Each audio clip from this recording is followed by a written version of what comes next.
Salut, c'est Senelli, bienvenue sur ma chaîne. Et on continue d'avancer vers Halloween, et cette fois-ci j'ai décidé de faire une vidéo un peu plus costume, mais sur un thème un peu plus commun, les zombies. Pour faire quelque chose comme ceci. Ça vous tente de savoir comment j'ai fait ces magnifiques intestins bien ligueux? Restez jusqu'à la fin de la vidéo pour le voir.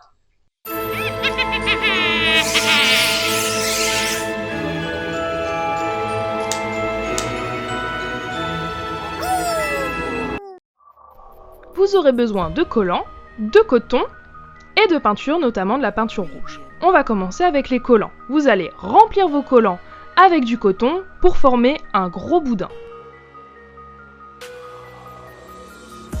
On va ensuite couper ce qui dépasse du collant et venir faire des nœuds. Le but ici est d'avoir 3 boudins fermés. On vient ensuite faire la forme des intestins, que l'on vient fixer dans un premier temps avec des épingles. Puis on va venir le coudre avec du fil et une aiguille. Essayez de faire des coutures qui soient le moins visibles possible. Une fois que tout est attaché, on va venir attacher le troisième boudin de façon à ce qu'il soit lâche. Et on passe à la peinture. Vous prenez votre bombe de peinture rouge et vous allez venir la pulvériser sur tout l'intestin de façon non homogène. Il faut qu'il y ait des trous pour que ça donne un côté plus organique et plus réaliste. On va ensuite rajouter quelques détails avec un peu de peinture rouge, noire et bleue pour venir faire des effets de profondeur en la rajoutant dans les creux et en venant l'estomper au maximum. On vient ensuite rajouter un effet d'éclaboussure en faisant goûter de la peinture rouge directement sur les intestins.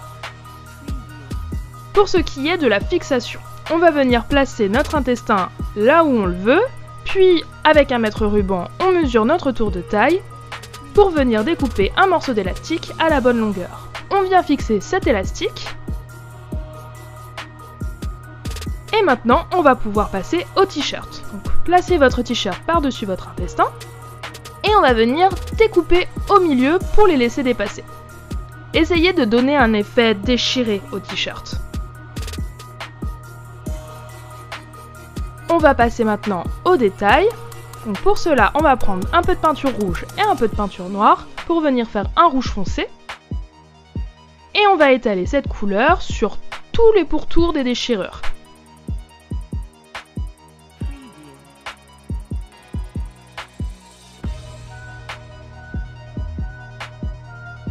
On reprend ensuite notre bombe de peinture rouge pour venir rajouter un peu plus d'effet matière. Et avec un peu de faux sang pour donner un effet encore plus dégueu. On vient ensuite assembler le tout.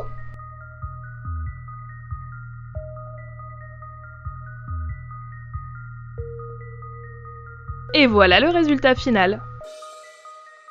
Dégueu, non ?